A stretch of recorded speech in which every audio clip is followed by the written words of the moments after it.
Bonjour les amis, nouvelle vidéo aujourd'hui pour retrouver un pompier qu'on a gros sur le cœur, gros sur la patate par rapport à tout ce qui se passe et aux feux et aux incendies bien sûr horribles et notamment en Gironde, et il va accuser directement le gouvernement. Mais juste avant de l'écouter, comme d'habitude, n'oubliez pas de vous abonner, le pouce, le commentaire, le partage, le boost de la vidéo. On l'écoute et on en parle juste après. 2022, souvenez-vous, on avait parlé des méga feux militaires voilà, on va pas revenir dessus, mais voilà, on parlait des méga feux, souvenez-vous, la tête de bus, qui avait même la forêt fainéante qui avait brûlé. Donc non, on est absolument prêt, contrairement à ce qui a compté par les autorités partout et pas plus tard qu'hier. On n'est absolument pas prêt, on a de moyens. Pourtant, le listing et les besoins sont parfaitement identifiés dans un rapport officiel. Et vous dire, je vais jeter le pavé dans la mare. Il existe un rapport officiel qui s'appelle le Beauvau de la sécurité civile, qui a été initié en 2022 par le ministre de l'époque Darmanin, ministre de l'Intérieur de l'époque Darmanin. Il a été lancé officiellement en avril 2024 et ce rapport est sur le bureau des autorités depuis septembre 2025 avec l'ensemble des mesures qu'il faut mettre en œuvre rapidement pour ne plus se retrouver dans cette situation. Malheureusement, ce document, il doit servir à caler une porte, peu importe, c'est de l'humour, mais c'est de l'humour noir. Ce document, aujourd'hui, il n'a toujours pas été décliné en mesures concrètes sur le terrain. Et voilà, notre situation, ce qui nous fait peur aujourd'hui, c'est que nos autorités nous disent, pas plus tard qu'hier, le président de la République qui dit c'est pas le moment de faire des débriefings sur le terrain, les retours d'expérience, ça se fera en septembre et pas maintenant. Mais la réalité, c'est qu'en septembre, tout le monde aura oublié, on n'a que des amnésiques aujourd'hui qui nous pilotent. Et lorsqu'on sera arrivé en septembre, tout recommencera l'année prochaine, puisque en juin ou même puisque maintenant c'est de plus en plus précoce, c'est même de plus en plus tardif, ça se finit même en octobre-novembre, les de feux de forêt. Oui, Monsieur Chabot, j'ai une question du coup par rapport à ce rapport du Beauvau de la sécurité. Parce qu'il y a déjà eu des rapports. Il y a eu un rapport interministériel en 2010, un rapport du Sénat en 2022. Et du coup, est-ce que ça va plus loin? Et du coup, qu'est-ce qui pourrait peut-être cette fois-ci faire qu'ils vont l'appliquer? Écoute, hormis la pression des sapeurs-pompiers du terrain, alors moi, vous sachez quand même que j'arrive à m'exprimer librement parce que je suis protégé, je pèse bien mes mots, je suis protégé par un mandat syndical qui me permet d'exprimer, mais autrement, collègues sur le terrain qui en pensent pas moins, pas s'exprimer, mais autrement, vous aurez l'ensemble des pompiers qui vous exactement la même chose. Donc, c'est ce qui nous permet, donc, il y a la médiatisation de la situation versus la version un peu édulcorée au ciel du président de la République. Je vous rappelle que le 16 juillet dernier, ça brûlait à Fontainebleau. Le bilan s'est rendu. Il y a énormément de sapeurs-pompiers en attente à ses lèvres pendant qu'il annonce pas des baisses, mais qu'il annonce complètement des mesures. Les seuls mots qui ont été annoncés, c'est le nom d'une cagnotte pour reboiser Fontainebleau. Oui. Ça, c'est la réalité du terrain. Hier, ça a été strictement la même chose, avec un commentateur sur le terrain avec son staff. On avait une station météo bis qui nous a commenté la façon dont les nuages se développaient. Voilà, c'est un commentateur plus qui nous dit qu'il y a 115 000 hectares qui brûlent, 42 000 hectares qui ont en Gironde, 2700 pompiers. Voilà notre réalité. Ça. Et c'est un été meurtrier versus ce qui s'est passé en 2022. On est déjà à 4 morts. Là, j'apprends qu'un fourgon encore s'est renversé avec 4 pompiers blessés. On est à 92 pompiers blessés, 40 qui sont intoxiqués au monoxyde de carbone, un qui est passé aux caissons hyperbares. Donc, est-ce que ça va pas déclencher quelque chose? Je sais pas. En fait, je vais être un peu violent dans mes propos, mais les gouverneurs d'aujourd'hui sont les amnésiques de demain. Et justement, quand Emmanuel Macron se déplace sur un cas comme ça, est-ce que lui, ça mobilise des pompiers qui devraient être utiles sur le terrain pour sa communication, ou alors c'est des gens qui n'étaient pas forcément en première ligne ou utiles à la première ligne? Alors forcément, il y a des roulements entre les sapeurs-pompiers qui sont exposés, puis s'ils sont... Alors je vais pas à ce terrain-là, mais effectivement, si on se pose... mais elle aurait pu se poser également pour événement. Je ne pointais du doigt ni le Tour de France, par exemple. On a énormément de forces de l'ordre et de pompiers qui étaient mobilisés. Mais bon, ce que c'est le sujet aujourd'hui nous inquiète, c'est les décisions successives qui ont été prises. Un pas avant, deux pas en arrière. Souvenez-vous, on avait commandé, nos autorités avaient commandé des Canadair. Finalement, des commandes de Canadair annulées en décembre 2020 par le Premier ministre de l'époque, parce qu'il fallait faire des coupes budgétaires. Aujourd'hui, on a besoin, je ne sais pas son nom, comme ça, c'est. Mais on ne dira pas que c'est Monsieur Attal. Oui, on dira pas. Voilà, par exemple. Et donc, voilà, vous avez évoqué le Beauvau de la sécurité civile. Aujourd'hui, on a un système de sécurité civile en France qui est soi-disant est tellement performant que tout le monde nous en dit, mais que personne ne replie nulle part dans le monde, vous voyez un peu. Mais par contre, on a besoin de faire venir des pompiers polonais, des pompiers roumains, des pompiers portugais sur le territoire national. Septième puissance mondiale, franchement, c'est scandaleux. Ouais. Et justement, c'était pour dire aussi ce qu'effectivement Emmanuel Macron dit qui vient à votre chevet, mais on se souvient des images de 2020 où il vous avait reçu quand vous étiez venu manifester. Si on peut les regarder en même temps, comme ça c'est quelques petits souvenirs, mais c'est dire qu'aussi les pompiers s'étaient mobilisés déjà à l'époque. On voit même les drapeaux de votre syndicat. Et en disant, bah voilà, et la réponse n'a pas été forcément la tort. Vous aviez obtenu des choses en dehors des coups de matraque à l'époque? Je me souviens parfaitement de journée, et figurez-vous qu'il y en a eu plusieurs, aussi bien ultra locales. Dans le nord, à Lyon, dans le sud, que au niveau national, à Place de la République.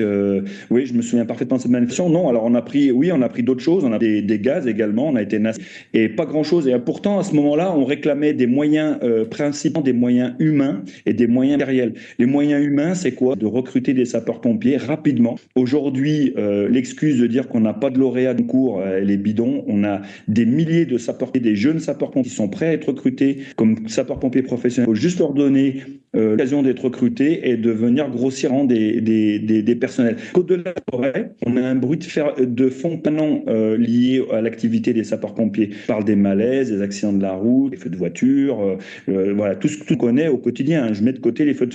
Et déjà, c'est un millefeuille extrêmement épais qui nécessite déjà du personnel en plus.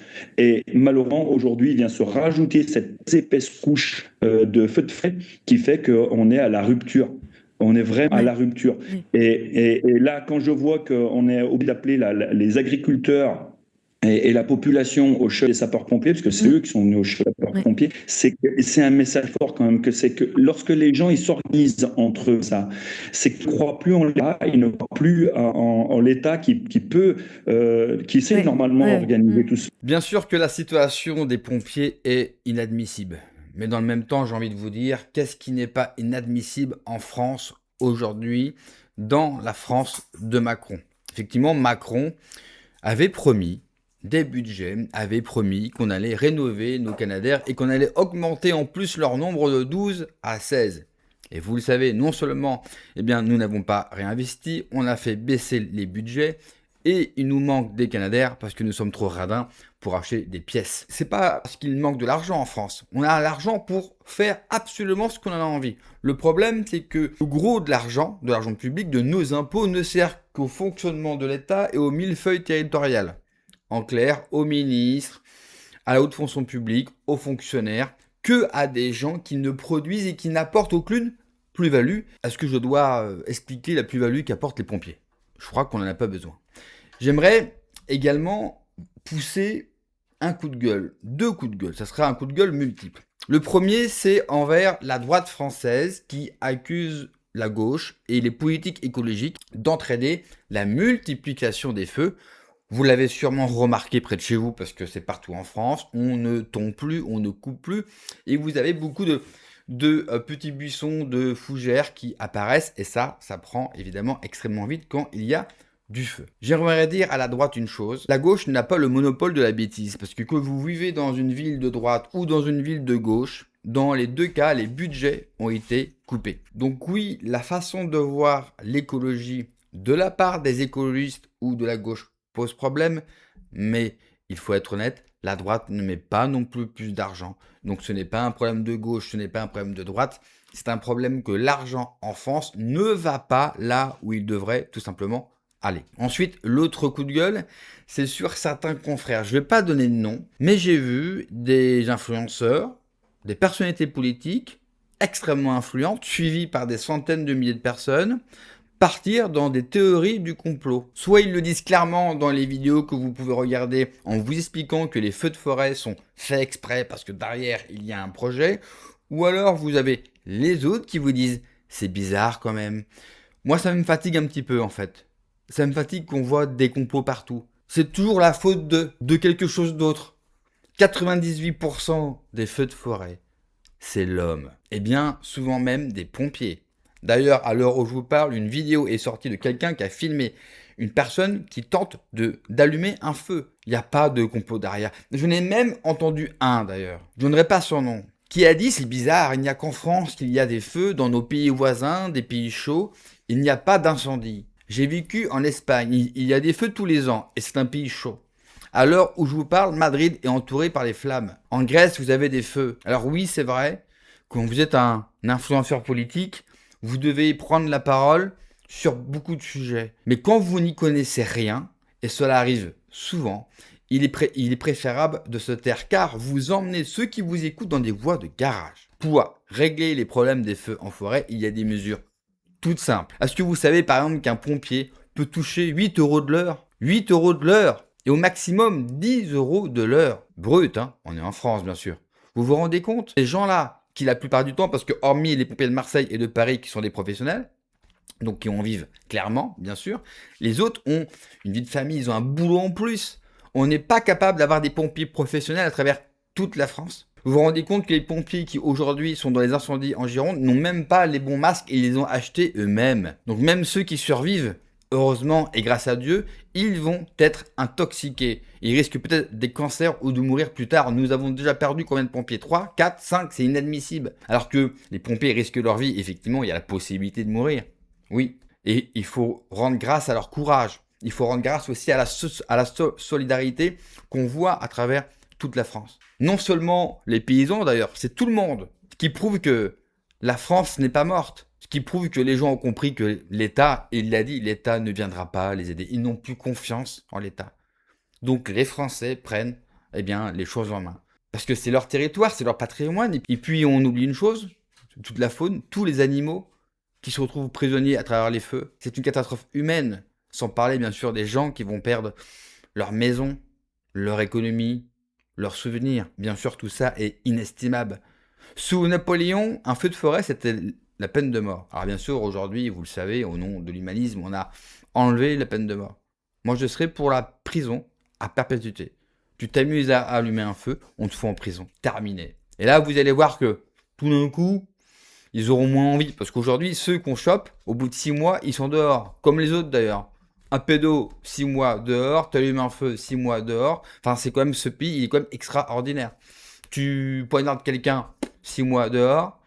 Par contre, toi, Français normal, Français de la vie de tous les jours, tu oublies de payer tes impôts ou d'avoir déclaré telle ou telle chose, on te saisit ton compte et tu as la gendarmerie à 6 h du matin. Ça, c'est la France d'aujourd'hui. Et quand je vois ces images, évidemment terribles, mais dans le même temps, je me réjouis de voir cette solidarité. Il y a encore quelque chose dans le peuple français, et politiquement, moi je vais voir évidemment la partie politique, cela me réconforte, bien sûr, avec les Français. Je me dis, quand je vois ça, il y a un espoir. Il faudrait quelque chose d'autre, bien sûr, qu'un incendie pour pouvoir réunir toutes les personnes de bonne volonté dans ce pays pour qu'on arrête.